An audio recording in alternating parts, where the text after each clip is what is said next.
Heute habe ich dir eine ganz tolle Funktion mitgebracht, und zwar, wie du über Mehrlesen Text aufklappen kannst und auch wieder schließen. Das ist eine ganz beliebte Funktion, die mit Divi 4 aber nur mit einem Code umsetzbar war.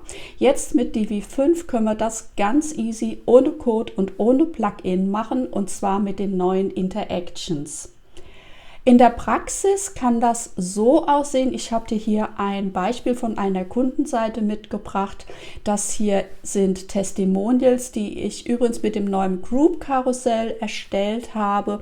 Und hier war jetzt ein Testimonial dabei, was sehr viel länger war als die anderen. Und damit das vom Design harmonisch bleibt, habe ich hier eine Mehrlesen-Funktion eingebaut. Und wenn man da draufklickt, öffnet sich der restliche Text und man kann ihn hier genauso wieder schließen. Und wie das funktioniert, das zeige ich dir jetzt. Und dafür habe ich schon mal etwas vorbereitet. Und zwar haben wir hier oben den Text, der ganz normal angezeigt wird. Dann kommt hier der Link, was praktisch nur ein Textmodul ist, wo wir nachher draufklicken können, damit dieser Text angezeigt wird. Und ebenso hier die Schließen-Funktion. Und was wir als erstes machen müssen, wir müssen all diesen Modulen ein Admin-Label vergeben, weil die Interaktionen musst du nachher einem Element zuordnen, und das findest du einfach viel besser, wenn du diesem Element einen Namen vergeben hast. Das wirst du gleich besser verstehen.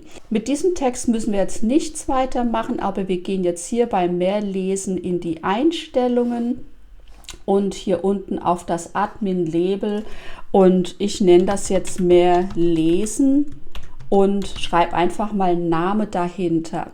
Bei dem Beispiel hier mit den Testimonials habe ich das zum Beispiel Melanie genannt, weil es ist noch ein weiteres Testimonial etwas länger, und du musst einen eindeutigen Namen vergeben, damit die Interaktionen auch richtig zugeordnet werden können, sonst sprichst du gleichzeitig mehrere Module nachher an. Also immer darauf achten, dass der Name einzigartig und eindeutig ist. So, also Mehrlesen Name. Dann haben wir hier den Text, der angezeigt werden soll. Da vergebe ich jetzt den Namen einfach Text zum Anzeigen, und bei Schließen vergeben wir das Label Schließen und auch hier Name. Das war jetzt der erste Schritt, damit wir gleich die Interaktionen richtig zuordnen können. Wenn wir die Interaktionen eingerichtet haben, werden wir am Ende also nur noch diesen Text sehen und das Mehrlesen. Wir müssen dem Mehrlesen jetzt also 3 Interaktionen zuordnen. Wir müssen ihm sagen, wenn drauf geklickt wird, dann zeige bitte diesen Link an und zeige auch Schließen an, und gleichzeitig müssen wir das Mehrlesen ausblenden. Und das machen wir jetzt. Wir gehen also hier in die Einstellungen, wechseln zum Tab Advanced und finden hier die Interactions. Dann sagst du hier Add Interaction, und wir müssen als erstes den Trigger auswählen, und für unser Beispiel hier wird es meistens Klick sein. Da klickst du einmal drauf und dann kommt hier das Menü für die Interaktionen. Da kannst du auch ein Admin-Label vergeben, damit du weißt, was verbirgt sich jetzt hinter dieser Interaktion. Ich sage jetzt einfach mal Text anzeigen lassen. Du kannst es nennen, wie du willst, das ist nur intern für dich. Trigger haben wir schon, dann müssen wir sagen, was soll passieren. Und wir wählen jetzt aus diesen Elementen aus Show-Element. Und dann müssen wir natürlich noch sagen, welches Element soll angezeigt werden.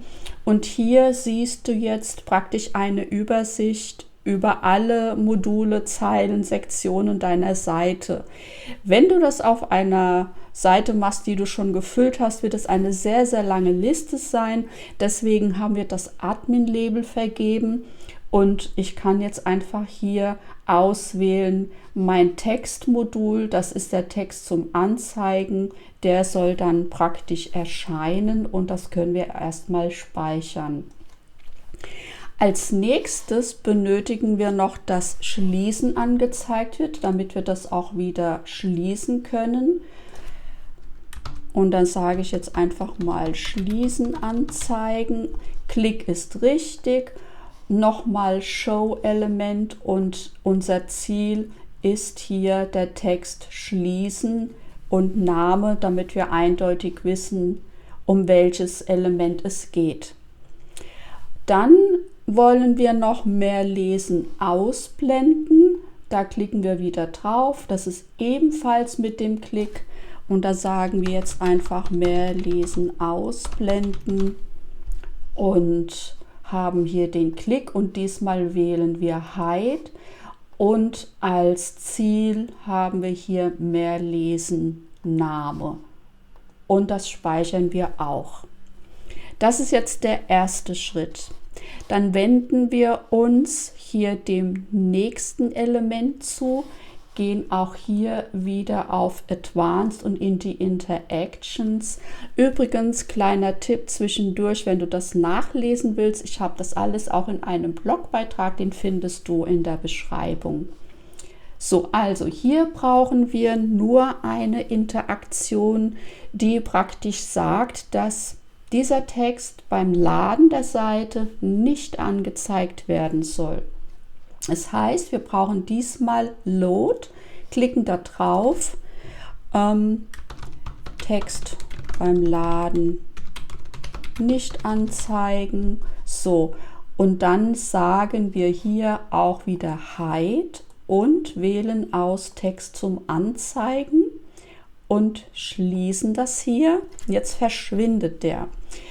Wenn du jetzt den Text noch bearbeiten möchtest oder noch eine Interaktion hinzufügen oder ändern und du findest ihn hier nicht mehr, dann gehst du am besten hier zu den Layers, das ist die neue Ebenenansicht in Divi 5 und da findest du alle Elemente deiner Seite und du siehst, das ist jetzt hier schon ausgewählt und wenn du da drauf gehst, einfach mit der Maus, siehst du hier, wird immer die Einstellung zu diesem Element geöffnet. Also das heißt, du kannst hier das auswählen und dann kommst du da auch ganz normal wieder in die Bearbeitung rein. Kleiner Tipp am Rande, war da nämlich auch erstmal verwirrt.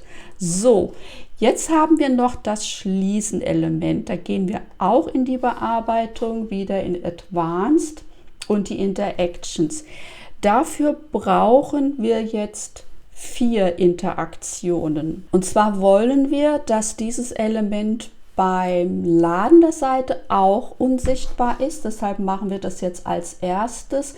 Wählen wieder den Page Load aus, sagen beim Laden nicht sichtbar und sagen hier Hide, wählen das Element entsprechend aus und speichern. Jetzt ist das verschwunden, das kümmert uns aber nicht. Wir sind hier noch in der Bearbeitung drin. Was wir erreichen wollen, wenn das angeklickt wird, ist, dass dieser Text wieder unsichtbar wird. Deshalb fügen wir hier jetzt die Interaktion hinzu und dann sage ich hier Text wieder unsichtbar und dann sagen wir hier Hide Element und sagen hier Text zum Anzeigen und Speichern. Was wir auch brauchen, mehr lesen, muss wieder sichtbar werden. Deshalb fügen wir eine weitere Aktion hinzu. Sagen hier mehr lesen, wieder sichtbar, damit wir praktisch das Element auch wieder aufklappen können. Und dann sagen wir hier Show und unser Ziel ist mehr lesen, wieder sichtbar machen. Und gleichzeitig muss das Schließen auch wieder unsichtbar werden. Also noch eine Aktion, nochmal ein Klick, schließen, unsichtbar, dann wieder auf Hide und schließen, speichern. Das speichern wir jetzt mal. Und jetzt kommt der große Moment, wo wir schauen, ob auch alles so funktioniert, wie wir uns das vorstellen. So, also beim Laden der Seite sieht es schon mal gut aus. Jetzt gehen wir hier auf Mehr lesen. Der Text wird angezeigt, Schließen wird angezeigt und wenn wir da draufklicken, verändert sich alles wieder richtig. Yeah! Also, das hat schon mal geklappt. Was dir jetzt vielleicht auffällt, wenn wir mit der Maus hier drauf gehen, sieht das ja ein bisschen komisch aus. Das liegt daran, dass das zwar wie ein Link funktioniert, aber es ist ja kein Link und deswegen erkennt die Maus das praktisch nicht und verändert sich nicht. Das können wir aber ganz einfach korrigieren. Dazu gehen wir nochmal in die Bearbeitung rein. Dann gehe ich hier in die Einstellungen und wähle hier über Advanced Custom CSS aus. Dann hier zu Module Elements wechseln und beim Main Element können wir eingeben Cursor, Doppelpunkt Pointer und damit wird dann der Mauszeiger richtig angezeigt und das gleiche machen wir hier bei Schließen und gehen hier auch in Custom CSS in das Main Element und sagen auch hier Cursor, Doppelpunkt, Pointer. So, dann nochmal speichern, nochmal in die Ansicht gehen und wenn wir jetzt hier drauf gehen, sieht es ganz normal aus, als wäre es ein Link. Wenn du noch weitere Fragen hast oder Wünsche, dann schreib das bitte in die Kommentare. Abonniere den Kanal, da freue ich mich drüber und jetzt wünsche ich dir einfach viel Spaß beim Nachbauen.